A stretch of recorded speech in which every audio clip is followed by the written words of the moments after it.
Friends, welcome to Biology Made Easy. We have started the third kingdom, that is fungi, where we have started discussing the general characters. In the previous video, we have discussed the general characters where we have discussed the habitat, the nutrition, and what is the thallus structure, those things. In this video, we'll discuss the general characters of the different types of reproduction, vegetative, asexual, and sexual. What are the different types of spores, what are the different types of methods of sexual reproduction, all these details will be discussed. Now, first thing is, in reproduction, the fungi may be holocarpic or may be eucarpic. They may be holocarpic or they may be eucarpic. Holocarpic means the entire thallus structure, entire cell will take part in reproduction. Holo means whole one, total one. While in eucarpic, only the part of the body will take part in the reproduction, not the entire thallus or the entire mycelium. This is the difference. The reproduction in fungi is three types: vegetative, asexual, and sexual. Let us discuss one by one. So let us discuss first the vegetative method of reproduction. Vegetative method of reproduction. So the vegetative method of reproduction in fungi usually takes place in three different ways. Number one is fragmentation. Fragmentation. And this fragmentation is very common in case of rhizopus and mucor. So suppose this is the thallus structure, simply it will break at any place. Any place it will break, then it will be to separate mycelia or to separate thalli. That is fragmentation commonly found in case of rhizopus mucor. The second one is fission, and here the example is yeast, or we can call it a Saccharomyces. So the fission is exactly like that of the other organ, like the unicellular organism like bacteria or amoeba. The same way the fission takes place. But the most common method of reproduction in case of yeast is budding. This budding also takes place in case of yeast. So in budding, suppose this is one cell, and at some point one outgrowth will come out, to which some of the cytoplasm and the nucleus will divide into two, and the one will enter to it. Then this is separated. This is known as bud. And when this bud is separated from the parent or mother cell, then it behaves as separate yeast. And again, this can give rise to another, that can give rise to another. Like chains of buds can be formed. This is a very common method of reproduction in case of yeast. So these are the three common types of reproduction found among fungi. Now come to the different types of asexual reproductions. So asexual reproduction usually takes place by formation of different types of spores. And these spores may be zoospores, aplanospores, spores, or they may be conidia. Let us discuss one by one. So the first is in asexual reproduction. First one is zoospore. And through this zoospore, usually the lower fungi, that is Phycomycetes. The Phycomycetes, the members of Phycomycetes are like you can tell Pythium, Phytophthora, Saprolegnia. They usually produce by means of the zoospore production, not the higher ones like the Ascomycetes, Basidiomycetes. They do not give rise to zoospore. So as usual, this is the cell. The protoplast will be divided into four parts, and they will be liberated, and each one will develop a flagella. So these are the zoospores. That means they are thin-walled thin-walled and motile. The thin-walled motile spores are known as zoospores.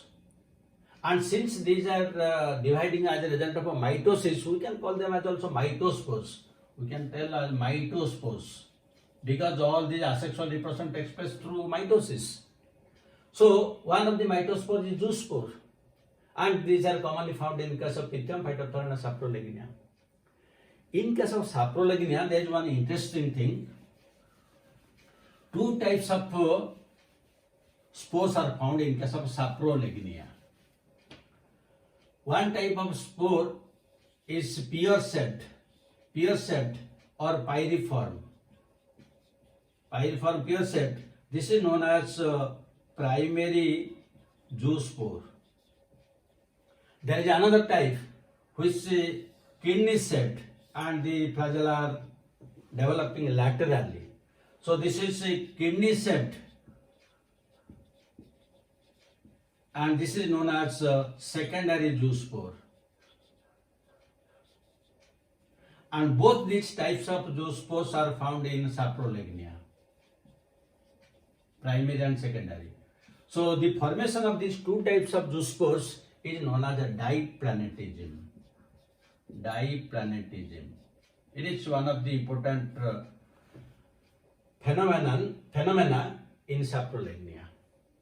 In Saprolegnia, there is also again another very interesting phenomenon during production of the zoospore. Suppose this is one cell or hypha. When it gives rise to sporangium, now it gives rise to one sporangium. Now the zoospores will be liberated. After the zoospores are liberated, the walls will be separated. Then another zoosporangium will come out within it. So now it will look like this. That means this is the first one, this is the second one. And again when these zoospores are liberated, then it will open, then another one will be formed like this. That means these are the first zoosporangium, this is the second one, and this is the third one. That means one after the zoosporangia are produced to one within another. This is known as sporangial proliferation. Sporangial proliferation, and this is also found in case of Saprolegnia. Diplanetism and sporangial proliferation, these two are the two important characters of Saprolegnia, which belongs to Phycomycetes. Then the second one is aplanospore. So aplanospore is thin-walled but non-motile. That is the only difference between the zoospores and aplanospores. The second one is aplanospore. It is found in case of rhizopus and mucor. And its characters, these are thin-walled and non-motile. This is the only difference between them. Both are thin-walled, but that was motile, but this is non-motile. Structure is same, just this structure without the flagella. Now the third type is known as sporangiospore. Sporangiospore, this is again found in case of rhizopus. So usually in case of rhizopus stolonifer, that is one the type of rhizopus, you will find, suppose I am drawing here.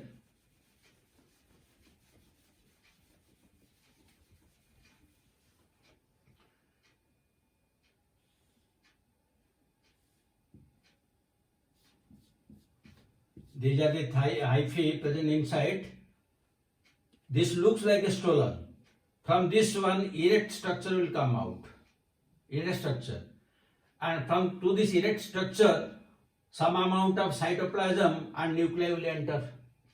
Large number of cytoplasm nuclei will enter. Then this is separated from the vegetative part. So this is known as sporangiophore. Sporangiophore, and this is known as sporangium. Now inside this sporangium, what happens? The large number of cytoplasm nuclei, they are pushed toward the periphery so that the central area is becomes empty, known as columella. Now it will look like this.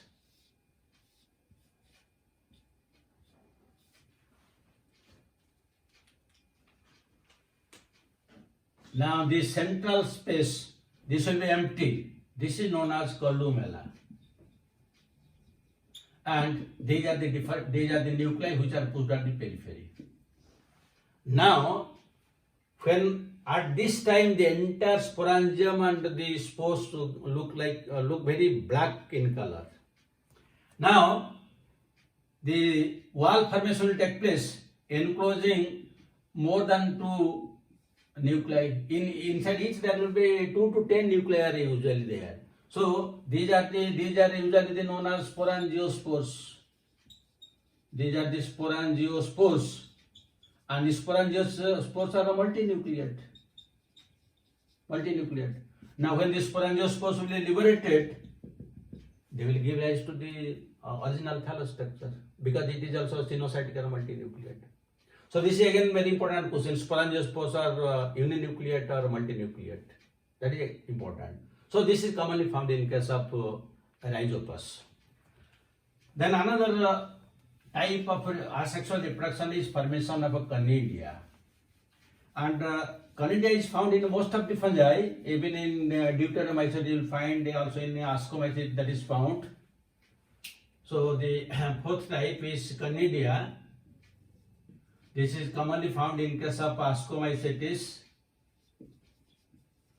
Also you will find in case of deuteromycetes.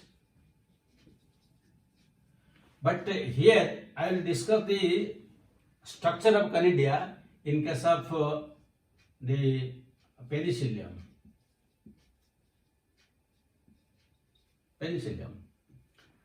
Or the aspergillus, both are similar, aspergillus. In this case what happens, you see, this is the thallus structure. Now an erect structure will come out. This is known as conidiophore. Then the conidiophore will have some branchings. This is the first branching. This is known as rami. Then again this will further branch. This will branch, and this branching is known as metulae. Then the metulae will have some finger-like projections.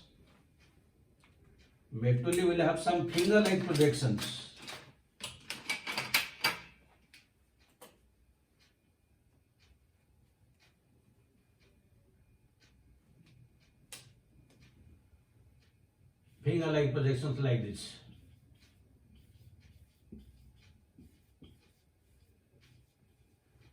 On the tip of the finger-like projections, the conidia will develop basipetally. That means you see, when it is growing basipetally, that means the oldest one is away and the young one is nearer to this sterigma. So here it will be like this.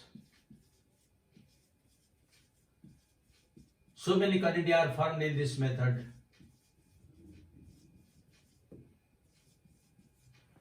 So these are known as conidia. Conidium is singular, conidia plural, and this is known as sterigma.